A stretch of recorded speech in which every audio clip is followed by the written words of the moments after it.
talaga nagkamali si Tanggol sa mga taong pinili niyang tumakbo kasama niya. He knew exactly who to pick as running mate. Para manalo siya, ako ang pinili niya. And now, for the more important news. Sa pagkabise, gaano kalaki ang lamang ko kay Roberto? Puntahan na po natin itong sa Vice Mayor. Nako, si Roberto Guerrero po ay nakakuha ng 55% at si Olivia Guerrero ay 45%. Naman tayo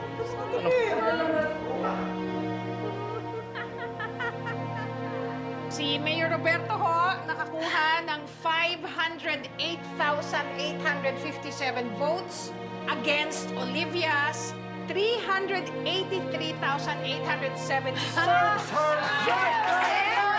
Mahal ka pa rin talaga ng Maynila. Mahal ka pa rin ng Maynila, Roberto.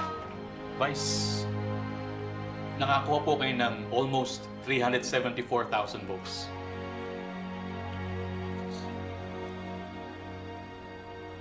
Habang more than 500,000 po ang kay Roberto.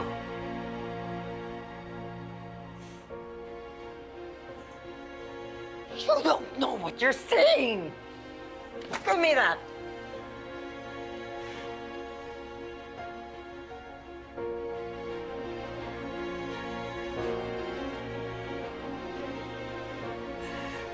No!